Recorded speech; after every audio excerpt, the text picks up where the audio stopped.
தமிழக அரசியலில் ஒரு மிகப்பெரிய நிலநடுக்கம்.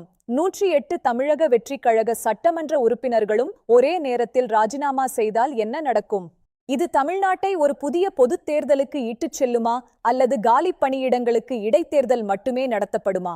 முழுமையான சட்ட விளக்கத்தை இங்கே பார்ப்போம். முதலில் நாம் புரிந்து கொள்ள வேண்டியது, ஒரு சட்டமன்ற உறுப்பினர் பதவி விலகுவது என்பது அவர் கடிதம் கொடுப்பதோடு முடிந்துவிடுவதில்லை. சட்ட ரீதியாக இதற்கு பல அடுக்குகள் உள்ளன. அரசியலமைப்புச் சட்டம் பிரிவு 109 உட்பிரிவு 3 படி ஒரு உறுப்பினர் தனது ராஜினாமா கடிதத்தை சபாநாயகரிடம் அளிக்க வேண்டும். ஆனால் அது உடனே அமலுக்கு வராது. சபாநாயகர் அந்த ராஜினாமா தானாக முன்வந்து அளிக்கப்பட்டதா அல்லது யாராவது வற்புறுத்தினார்களா என்பதை தீர விசாரிக்க வேண்டும். அவர் திருப்தி அடைந்தால் மட்டுமே அதை ஏற்க முடியும்.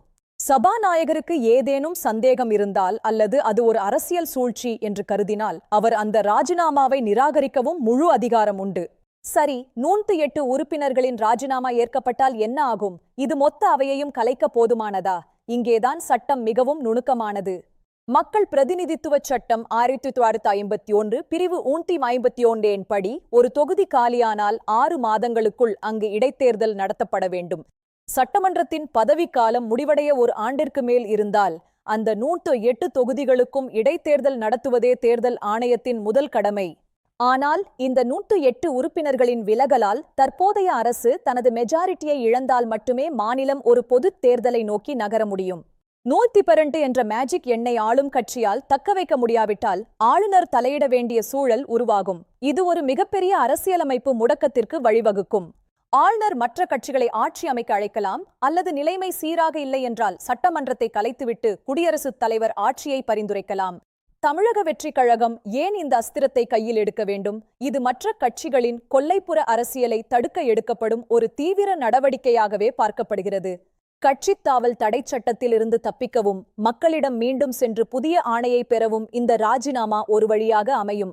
மக்களின் பார்வையில் இது ஒரு தியாகமாகவோ அல்லது அரசியல் நிலைத்தன்மையின்மையாகவோ பார்க்கப்படலாம். இது ஒரு மிகப்பெரிய ரிஸ்க். பொதுத் தேர்தல் என்பது ஒரு மாநிலத்தின் முழு ஆட்சியையும் தீர்மானிக்கும். ஆனால் 108 இடைத்தேர்தல்கள் என்பது அந்த தொகுதிகளின் பலத்தை மட்டுமே தீர்மானிக்கும். வரலாற்றில் இது போன்ற சில நிகழ்வுகள் நடந்திருந்தாலும் 108 உறுப்பினர்கள் ஒரே நேரத்தில் விலகுவது என்பது இந்திய ஜனநாயகத்தில் முன்னெப்போதும் இல்லாத ஒரு நிகழ்வாக இருக்கும். 108 இடைத்தேர்தல்களை நடத்துவதற்கு ஆகும் மிகப்பெரிய செலவும் நிர்வாக சிக்கல்களும் தேர்தல் ஆணையத்திற்கு ஒரு மிகப்பெரிய சவாலாக இருக்கும்.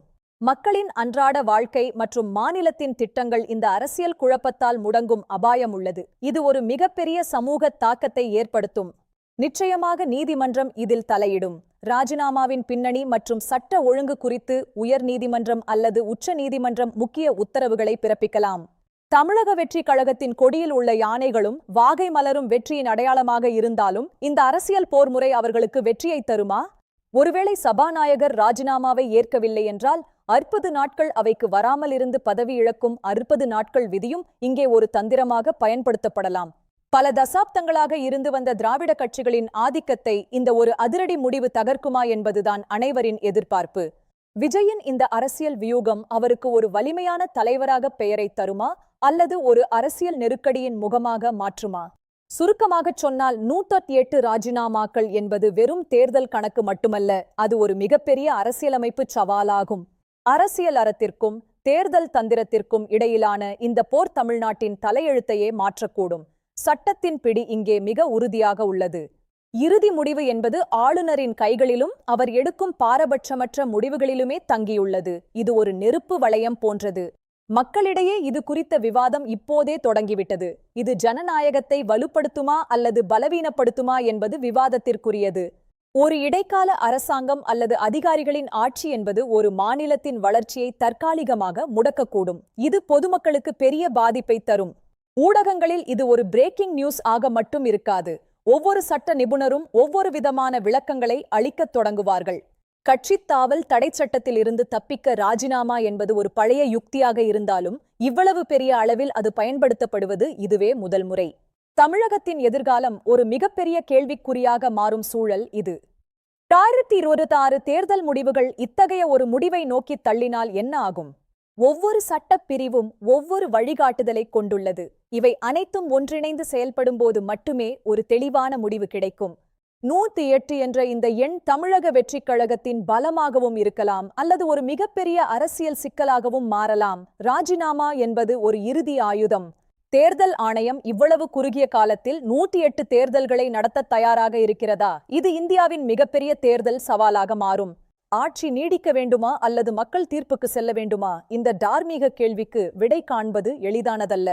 ராஜினாமா கடிதங்கள் சரியான முறையில் இருக்க வேண்டும். கையெழுத்துக்கள் முதல் காரணங்கள் வரை அனைத்தும் சட்டத்தின் பார்வையில் சரியாக இருக்க வேண்டும். இந்த ஒரு முடிவால் மற்ற வாழ்க்கையையும் வியூகங்களும் முற்றிலும் தலைகீழாக மாறும். இது ஒரு checkmate move. Statistic bars showing support and oppose shifting rapidly. Typography is monospaced typewriter font. SR. பொம்மை வழக்கு போன்ற வரலாற்று சிறப்புமிக்க தீர்ப்புகள் இது போன்ற சூழல்களில் ஆளுநருக்கு வழிகாட்டியாக அமையும். சட்டத்தின் ஆதிக்கம் இங்கே நிலைநாட்டப்படும். ராஜினாமாவில் தொடங்கி இடைத்தேர்தல் வரை ஒரு நீண்ட நெடிய சட்டப் பயணம் உள்ளது. இதில் ஒவ்வொரு அடியும் மிகவும் கவனமாக எடுத்து வைக்கப்பட வேண்டும். தன்னலமற்ற அரசியல் மாற்றத்திற்காக இந்த முடிவை எடுப்பதாக தமிழக வெற்றிக் கழகம் கூறினாலும் அதன் பின்னணியில் உள்ள அரசியல் கணக்குகள் மிக ஆழமானவை. அரசியலமைப்புச் சட்டம் இத்தகைய குழப்பமான சூழல்களை கையாள போதுமான பாதுகாப்பு அம்சங்களை கொண்டுள்ளது. சட்டம் தன் கடமையை செய்யும். 108 காலி பணியிடங்கள் என்பது சட்டமன்றத்தின் செயல்பாட்டை முடக்காது, ஆனால் அதன் ஜனநாயகத்தன்மையை ஒரு கேள்விக்குறியாக மாற்றும். பொதுநல வழக்குகள் மூலம் இந்த ராஜினாமாக்களை தடுக்கவோ அல்லது தேர்தல் நடத்த உத்தரவிடவோ யாராவது நீதிமன்றத்தை அணுகும் வாய்ப்புகள் அதிகம். அரசியல் ஸ்திரத்தன்மையின்மை முதலீடுகளை பாதிக்கலாம். மாநிலத்தின் பொருளாதாரத்தை பின்னோக்கி தள்ளலாம். இது ஒரு மிகப்பெரிய கவலை. சபாநாயகரின் முடிவு, தேர்தல் ஆணையத்தின் நடவடிக்கை மற்றும் ஆளுநரின் இறுதி தீர்ப்பு, இந்த மூன்றுமே தமிழ்நாட்டின் எதிர்காலத்தை தீர்மானிக்கும். சட்ட ரீதியாக பார்த்தால் ராஜினாமா என்பது இடைத்தேர்தலுக்கு இட்டுச் செல்லுமே தவிர தானாகவே ஒரு பொதுத் தேர்தலை உருவாக்காது. இதுதான் கசப்பான உண்மை.